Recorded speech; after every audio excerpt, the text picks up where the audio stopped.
കഴിഞ്ഞ 3 ആഴ്ചയായിട്ടുള്ള ഞാൻ എടുത്തിട്ടുള്ള ട്രേഡുകളും അതിൻ്റെ ട്രേഡ് എക്സ്പ്ലെയിൻ ചെയ്യുന്ന വീഡിയോ ആണ്. അപ്പോൾ നമുക്ക് വീഡിയോയിലോട്ട് പോവാം. ഫസ്റ്റ് ട്രേഡ് വന്നിട്ട് USD CAD-ലാണ് ഉണ്ടായിരുന്നത്. USD CAD ഒരു ഹയർ ടൈം ഫ്രെയിമിൽ നല്ല ബുള്ളിഷ് ആയിരുന്നു. അപ്പോൾ ഒരു ബുള്ളിഷ് മൂവ്മെൻറ്റം പൊയ്ക്കൊണ്ട് നിൽക്കുന്ന മാർക്കറ്റ് ഒരു ചെറിയ സഡൻ ഫാൾ എക്സ്പെക്റ്റ് ചെയ്യാം നമുക്ക്. അപ്പോൾ അങ്ങനെ നോക്കിയപ്പോൾ ഒരു 50 മിനിറ്റിൽ ഒരു ചെറിയ ട്രെൻഡ് റിവേഴ്സ് ഫോമായിരുന്നു. ഒരു കൗണ്ടർ ട്രേഡാണ്. 50 മിനിറ്റിൽ ചോച്ചും BOSും കിട്ടിയപ്പോൾ അവിടെ ഒരു ട്രേഡ് ഞാൻ പ്ലാൻ ചെയ്തായിരുന്നു. അപ്പോൾ 50 മിനിറ്റിലെ സ്വിംഗ് ഹൈയെ ആയിട്ട് കൺസിഡർ ചെയ്തുകൊണ്ട് ആ OBയിലോട്ട് മാർക്കറ്റ് വരുമ്പോൾ ഒരു 5 മിനിറ്റിൽ ഒരു MSS ക്രിയേറ്റ് ചെയ്തിട്ടുണ്ടായിരുന്നു. അപ്പോൾ ആ MSS ക്രിയേറ്റ് ചെയ്ത സ്വിംഗ് ഹൈയെ ഒരു OB ആയിട്ട് വീണ്ടും പ്ലോട്ട് ചെയ്ത് അതിൽ റീടെസ്റ്റ് ചെയ്യുമ്പോൾ എൻട്രി എടുക്കാമെന്നുള്ളതാണ് പ്ലാനിങ്. ഒരു ലിമിറ്റ് ഓർഡറിലാണ് ഞാൻ എൻട്രി സാധാരണ എടുക്കുന്നത്.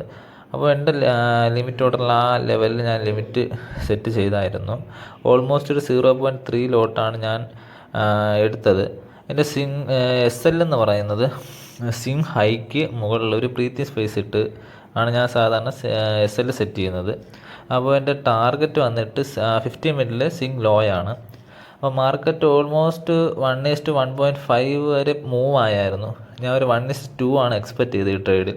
പക്ഷേ എൻ്റെ ടാർഗറ്റ് എത്തുന്നതിന് തൊട്ട് മുമ്പ് മാർക്കറ്റ് റിവേഴ്സായി. അപ്പോൾ ഞാൻ എന്തായാലും ഒരു കൗണ്ടർ ട്രേഡ് ആയതുകൊണ്ട് ഞാൻ എൻ്റെ SL ട്രെയിൽ ചെയ്തായിരുന്നു. അതായത് കോസ്റ്റിൽ വെച്ചാൽ എടുത്ത പോയിൻ്റ്, അതായത് എടുത്ത പ്രൈസിൽ മാർക്കറ്റ് ഞാൻ എൻട്രി എടുത്ത പ്രൈസിലോട്ട് എൻ്റെ SL സെറ്റ് ചെയ്തായിരുന്നു. മാർക്കറ്റ് നന്നായിട്ട് മൂവ് ചെയ്തു, പക്ഷേ റിവേഴ്സായി എൻ്റെ ട്രെയിലിംഗ് SLലോട്ട് മാർക്കറ്റ് വന്നായിരുന്നു. ഓൾമോസ്റ്റ് ഒരു 100 റുപ്പീസിനുള്ളിലാണ് പ്രോഫിറ്റ്. അടുത്ത ട്രേഡ് ഞാൻ AUD USDയിലാണ് എനിക്ക് ഈ ട്രേഡ് കിട്ടിയത്. ഒരു സ്വിംഗ് ട്രേഡായിരുന്നു അത്. AUD USD ഒരു ഹയർ ടൈം ഫ്രെയിമിൽ ഒരു റിവേഴ്സൽ ഫോമായിരുന്നു. ഡേ ടൈം ഫ്രെയിമിൽ തന്നെ ഒരു ചോച്ചും BOSും കിട്ടിയായിരുന്നു. അതിനുശേഷം 4 ഹവറിൽ ഷിഫ്റ്റ് ചെയ്തായിരുന്നു. 4 ഹവറിലും അതുപോലെ തന്നെയാണ് ഒരു ചോച്ച് BOS കിട്ടിയായിരുന്നു. BOS കിട്ടിയ ലെവലിനെ ഞാനൊരു ഓർഡർ ബ്ലോക്കായിട്ട് എടുത്തായിരുന്നു. അതായത് 4 ഹവർ സ്വിംഗ് ഹൈയെ ഓർഡർ ബ്ലോക്കായിട്ട് എടുത്ത് മാർക്കറ്റ് അവിടേക്ക് വരുമ്പോൾ ഒരു ട്രേഡ് പ്ലാൻ ചെയ്തായിരുന്നു. ഒരു സ്വിംഗ് ടൈപ്പ് ട്രേഡാണിത്. മാർക്കറ്റ് ആ 4 ഹവർ OBയിലേക്ക് വരാൻ വേണ്ടി ഞാൻ വെയിറ്റ് ചെയ്തായിരുന്നു. മാർക്കറ്റ് ആ 4 ഹവർ ലെവലിലോട്ട് വന്നപ്പോൾ അവിടെ ഒരു 1 ഹവറിൽ മാർക്കറ്റ് ഒരു ചോച്ച് ക്രിയേറ്റ് ചെയ്യാൻ വെയിറ്റ് ചെയ്തായിരുന്നു. ഒരു ലിക്വിഡിറ്റി ഗ്രാബൊക്കെ ചെയ്ത് മാർക്കറ്റ് അവിടെ ഒരു ചോച്ച് ക്രിയേറ്റ് ചെയ്തായിരുന്നു. ആ ചോച്ച് ക്രിയേറ്റ് ചെയ്ത ലെവലിനെ വീണ്ടും ഒരു 1 ഹവറിൽ OBയായിട്ട് കൺസിഡർ ചെയ്തുകൊണ്ട് ആ OBയിലോട്ട് മാർക്കറ്റ് എത്തുമ്പോൾ ഒരു ട്രേഡ്, ഒരു കൺഫർമേഷനോട് ഒരു ട്രേഡ് പ്ലാൻ ചെയ്തായിരുന്നു. ഈ മാർക്കറ്റ് 1 ഹവർ ചോച്ച് ക്രിയേറ്റ് ചെയ്തപ്പോൾ അവിടെ ഒരു IDM ക്രിയേറ്റ് ചെയ്തിട്ടാണ് മാർക്കറ്റ് ഫാളായത്. അപ്പോൾ ഒരു എക്സ്ട്രാ കൺഫർമേഷൻ ആയിരുന്നു. എന്തായാലും ആ ലിക്വിഡിറ്റി എടുക്കാൻ മാർക്കറ്റ് വീണ്ടും അവിടേക്ക് വരുമെന്ന് ഉറപ്പായിരുന്നു. മാർക്കറ്റ് ഓൾമോസ്റ്റ് ആ ലെവലിനെ ലിക്വിഡിറ്റി ഗ്രാബ് ചെയ്ത് മാർക്കറ്റ് ആ 1 ഹവർ ലെവലിലോട്ട് എത്തിയായിരുന്നു. 1 ഹവർ ലെവലിൽ മാർക്കറ്റ് ഒരു 50 മിനിറ്റിൽ വീണ്ടും ഒരു സ്ട്രക്ചർ ഷിഫ്റ്റ് നടത്തിയായിരുന്നു. ആ സ്ട്രക്ചർ ഷിഫ്റ്റ് നടത്തിയ ലെവലിൽ ഒരു ഇംബാലൻസ് ക്രിയേറ്റ് ചെയ്തിട്ടാണ് മാർക്കറ്റ് സ്ട്രക്ചർ ഷിഫ്റ്റ് നടത്തിയത്. ആ ഇംബാലൻസ് ക്രിയേറ്റ് ചെയ്ത ലെവലിനെ ഒരു OB ആയിട്ട് മാർക്ക് ചെയ്ത് അവിടെ ടാപ്പ് ചെയ്യുമ്പോൾ എൻട്രി എടുക്കാമെന്നാണ് പ്ലാൻ ചെയ്തത്. മാർക്കറ്റ് ആ ലെവലിലോട്ട് എത്തിയായിരുന്നു. അവിടെ ലിമിറ്റ് ഓർഡറാണ് ഞാൻ പ്ലേസ് ചെയ്തത്. SL വന്നിട്ട് OBക്ക് മുകളിലൊരു ബ്രീത്തിങ് സ്പേസ് ഇട്ടാണ് ഞാൻ വയ്ക്കുന്നത്. SL സ്വിംഗ് ഹൈക്ക് മുകളിലായിട്ട് സെറ്റ് ചെയ്തു. ഇതൊരു സ്വിംഗ് ട്രേഡ് ആയത് കൊണ്ട് തന്നെ മൾട്ടിപ്പിൾ ടാർഗറ്റ് ഉണ്ടായിരുന്നു. ഫസ്റ്റ് ടാർഗറ്റ് സെറ്റ് ചെയ്തത് ഈ OB ലെവലിലാണ്. പ്രീവിയസ് ഡേ ഒരു ട്രേഡ് കിട്ടിയ ലെവലാണ്. അതെൻ്റെ പ്രീവിയസ് വീഡിയോയിലുണ്ട്, കാണാത്തവർ കയറി കാണാം. അപ്പോൾ അവിടെ വരുമ്പോൾ ഒരു ബുള്ളിഷ് മൊമെൻറ്റം എക്സ്പെക്റ്റ് ചെയ്യാം. അതുകൊണ്ട് ഫസ്റ്റ് ടാർഗറ്റ് അവിടെ സെറ്റ് ചെയ്തു. അവിടെ നിന്ന് എന്ത് റിയാക്ഷൻ കിട്ടുന്നു എന്നനുസരിച്ച് ബാക്കി പ്ലാൻ ചെയ്തായിരുന്നു. ഫൈനൽ ടാർഗറ്റ് വന്നിട്ട് ഈ യെല്ലോ ലൈനാണ് മാർക്ക് ചെയ്തിരിക്കുന്നത്. അവിടെ വരെ മാർക്കറ്റ് വരുമെന്നാണ് എക്സ്പെക്റ്റ് ചെയ്തിരിക്കുന്നത്. മാർക്കറ്റ് ആ ലെവലിൽ നിന്ന് മൂവ് ആയായിരുന്നു.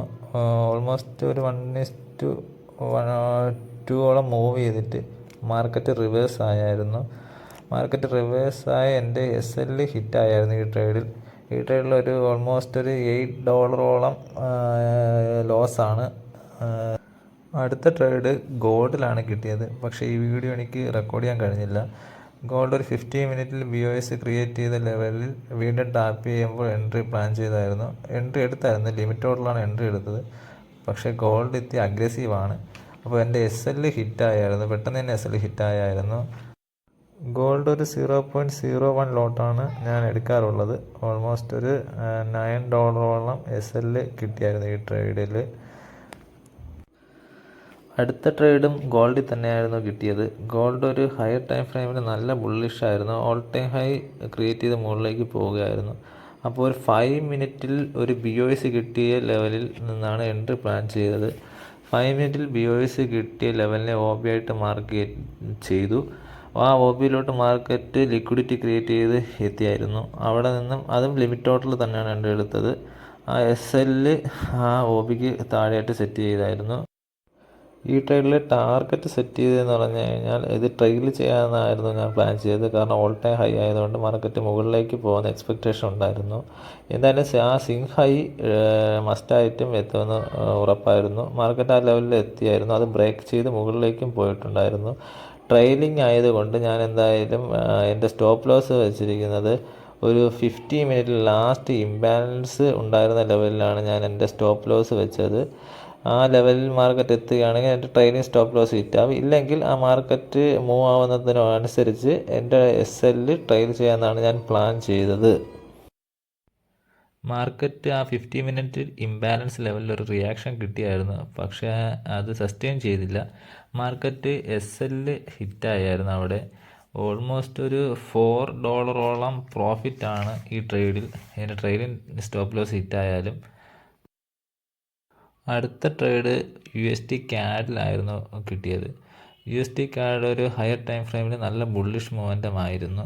അപ്പോൾ ഒരു 4 അവറിൽ BOS കിട്ടിയ ലെവലിനെ ആ OB ആയിട്ട് കൺസിഡർ ചെയ്തുകൊണ്ട് അവിടെ മാർക്കറ്റ് എത്തുമ്പോൾ ഒരു ട്രേഡ് പ്ലാൻ ചെയ്തായിരുന്നു. മാർക്കറ്റ് കൂടാതെ ആ ലെവലിൽ എത്തിയതിന് ശേഷം ഒരു 1 അവറിലും 4 അവറിലും ഒരു BOSും കിട്ടിയായിരുന്നു. ഈ ഒരു ഇന്റേണൽ സ്ട്രക്ചറിൽ ഒരു ചോച്ചും ക്രിയേറ്റ് ചെയ്തിട്ടുണ്ടായിരുന്നു മാർക്കറ്റ് അവിടെ. അപ്പോൾ ഒരു ബുള്ളിഷ് മൊമെൻറ്റം ഞാൻ എക്സ്പെക്റ്റ് ചെയ്തിട്ടുണ്ടായിരുന്നു മാർക്കറ്റ്. 4 അവർ ലെവലിനെ 1 അവർ ഷിഫ്റ്റ് ചെയ്ത് OB മാർക്ക് ചെയ്തായിരുന്നു.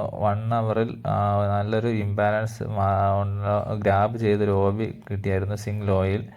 അവിടെ ഒരു ഈക്വൽ ലോയും ഉണ്ടായിരുന്നു. എന്തായാലും മാർക്കറ്റ് ആ ഈക്വൽ ലോ എടുക്കാൻ വേണ്ടി വരുമെന്ന് എക്സ്പെക്റ്റ് ചെയ്തായിരുന്നു. ആ ലെവലിനെ മാർക്കറ്റ് ഒരു ലിക്വിഡിറ്റി ക്രിയേറ്റ് ചെയ്ത് ആ ലെവലിൽ എത്തിയായിരുന്നു. അവിടെ എത്തിയ ശേഷം 1 അവർ ഷിഫ്റ്റ് നടത്തി മാർക്കറ്റ് അവിടെ ഒരു BOSും ചോച്ചും ക്രിയേറ്റ് ചെയ്തായിരുന്നു. ചോച്ച് ക്രിയേറ്റ് ചെയ്ത ലെവലിൽ തന്നെ മാർക്കറ്റ് വീണ്ടും ഒരു ലിക്വിഡിറ്റി ഗ്രാബ് ചെയ്ത് OB ഫോം ചെയ്തായിരുന്നു. അതിനെ OB ആയിട്ട് മാർക്ക് ചെയ്ത് അവിടെയും വീണ്ടും ഒരു ഈക്വൽ ലോ ഉണ്ടായിരുന്നു. അപ്പോൾ ആ ഈക്വൽ ലോ എടുക്കാൻ മാർക്കറ്റ് അവിടേക്ക് വരുമെന്ന് എക്സ്പെക്റ്റ് ചെയ്തായിരുന്നു. അവിടെയാണ് ഞാൻ എൻട്രി ഉദ്ദേശിച്ചത്. പക്ഷേ മാർക്കറ്റ് ഒരു ബുള്ളിഷ് മൊമെൻറ്റം കണ്ടിന്യൂ ചെയ്ത് മുകളിലേക്ക് പോവുകയായിരുന്നു. അതിനുശേഷം മാർക്കറ്റ് ഒരു ഇൻറ്റേർണൽ ലെവലിൽ ഒരു 4 അവറിൽ ഒരു BOS അവിടെ ക്രിയേറ്റ് ചെയ്തു. ആ BOS ക്രിയേറ്റ് ചെയ്തതിന് ശേഷം മാർക്കറ്റ് താഴേക്ക് വരാൻ വേണ്ടി ഞാൻ വെയിറ്റ് ചെയ്തായിരുന്നു. മാർക്കറ്റ് ഒരു ലിക്വിഡിറ്റി ക്രിയേറ്റ് ചെയ്ത് എൻ്റെ OB ലെവലിലേക്ക് ടാപ്പ് ചെയ്തായിരുന്നു. അവിടെയും ലിമിറ്റ് ഓർഡറിലാണ് ഞാൻ എൻട്രി എടുത്തത്. ഓൾമോസ്റ്റ് ഒരു 0.05 ലോട്ടാണ് എൻട്രി എടുത്തത്. ഒരു 1:8 ഞാൻ ഈ ട്രേഡ് എക്സ്പെക്റ്റ് ചെയ്യുന്നത്. ഒരു സിങ് ട്രേഡാണ്. ഈ കാണുന്ന ഒരു ക്യാൻഡിൽ എന്ന് പറഞ്ഞാൽ GDP റേറ്റ് വന്നപ്പോൾ ഉണ്ടായ ഒരു ഹൈ സ്പീഡ് ക്യാൻഡിലാണ്. അതിനുശേഷം മാർക്കറ്റ് മൂവ് ആയിട്ടുണ്ട്. എൻ്റെ SL വന്നിട്ട് ഈ സിങ് ലോയ്ക്ക് താഴെ ആയിട്ടാണ് ഞാൻ സെറ്റ് ചെയ്തത്. ഒരു സിങ് ട്രേഡ് ആയതുകൊണ്ട് ഇത് ഒരാഴ്ചയോളം ഹോൾഡ് ചെയ്യേണ്ടിയിരുന്നു. എനിക്ക് നിയർ കാണുന്ന ഒരു റെസിസ്റ്റൻസ് ലെവൽ എന്ന് പറഞ്ഞാൽ ഒരു ട്രെൻഡ് ലൈൻ, ഇവിടെ 3 ഡോട്ട് ട്രെൻഡ് ലൈന് കാണാം. മാർക്കറ്റ് OBയിലോട്ട് വന്നപ്പോൾ ഒരു ലിക്വിഡിറ്റി ക്രിയേറ്റ് ചെയ്ത് ഒരു ട്രെൻഡ് ലൈൻ ബ്രേക്ക് ചെയ്താണ് OBയിലോട്ട് വന്നിരിക്കുന്നത്. അപ്പോൾ മാർക്കറ്റ് തിരിച്ച് കയറുമ്പോൾ ആ ട്രെൻഡ് ലൈന് ഒരു റെസിസ്റ്റൻസ് ആയിട്ട് ആക്ട് ചെയ്യാം. അപ്പോൾ അവിടെയാണ് ഒരു റെസിസ്റ്റൻസ് എനിക്ക് ആദ്യം ഫീൽ ചെയ്തത്. അത് ബ്രേക്ക് ചെയ്യുകയാണെങ്കിൽ മാർക്കറ്റ് നന്നായിട്ട് മുകളിലേക്ക് പോകുമെന്ന് എനിക്ക് ഉറപ്പായിരുന്നു. മാർക്കറ്റ് ആ റെസിസ്റ്റൻസ് ലെവൽ എത്തുന്നത് വരെ ഒരു സ്ലോ ബൈയിങ് ആയിരുന്നു. അപ്പോൾ മാർക്കറ്റ് ആ റെസിസ്റ്റൻസിനെ ബ്രേക്ക് ചെയ്തായിരുന്നു. നല്ല ബുള്ളിഷ് മൂല്യത്തിൽ തന്നെയാണ് അവിടെ ബ്രേക്ക് ചെയ്തത്.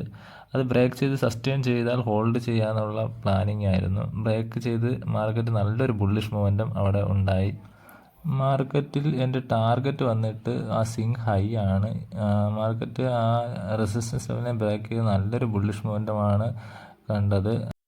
മാർക്കറ്റിൽ ഈ റെഡ് ലൈനെ വരച്ചിരിക്കുന്നതൊക്കെ റെസിസ്റ്റൻസ് ആണ്. അതൊരു മൈന്യൂട്ട് റെസിസ്റ്റൻസ് ആണ്. അവിടെ റിയാക്ട് ചെയ്യുമെന്ന് നോക്കിയത്, പക്ഷേ മാർക്കറ്റ് അവിടെയൊക്കെ നല്ല ബുള്ളിഷ് മൂല്യത്തിൽ ബ്രേക്ക് ചെയ്ത് നമ്മുടെ ടാർഗറ്റിലോട്ട് മൂവ് ആയായിരുന്നു. ഈ ട്രേഡിൽ ഒരു $66 പ്രോഫിറ്റാണ്. അതായത് ഇന്ത്യൻ റുപ്പീസ് ഒരു 6,000 ഉണ്ട്, 6,000 ഉണ്ട്. ഓൾമോസ്റ്റ് ഒരു 5 ട്രേഡാണ് നമുക്ക് കിട്ടിയത്. 5 ട്രേഡിൽ 2 SL ആണ്, 1 ബ്രേക്ക് ഈവനാണ്, 2 ടാർഗറ്റ് ഹിറ്റ് ചെയ്തായിരുന്നു. അപ്പോൾ നമ്മളെ ഈ ട്രേഡ് ചെയ്യുമ്പോൾ നിങ്ങൾ മാക്സിമം ശ്രദ്ധിക്കാനുള്ളത് റിസ്ക് മാനേജ്മെൻ്റ് ആണ്. പിന്നെ ഡിസിപ്ലിനായിട്ട് ട്രേഡ് ചെയ്യുക. ഇത് രണ്ടും പ്രോപ്പർ ആണെങ്കിൽ നമ്മൾക്ക് ട്രേഡ് നമുക്ക് നല്ല നല്ല ട്രേഡ് സെറ്റപ്പ് കണ്ടെത്തുക, അതിൽ ട്രേഡ് ചെയ്യുക. ഏത് സ്ട്രാറ്റജി ആയാലും SMC ആയാലും ബ്രേക്ക്ഔട്ട് സ്ട്രാറ്റജി ആയാലും നല്ല നല്ല ട്രേഡുകൾ കണ്ടെത്തി ട്രേഡ് ചെയ്യുക. വിന്നിംഗ് പ്രോബബിലിറ്റി കൂടും. പിന്നെ ഇമോഷൻ കൺട്രോൾ ചെയ്യുക. അപ്പോൾ നമുക്ക് അടുത്ത വീഡിയോയിൽ കാണാം. എല്ലാവരും ക്യാപിറ്റലിനെ പ്രൊട്ടക്റ്റ് ചെയ്ത് ട്രേഡ് ചെയ്യുക. Good bye.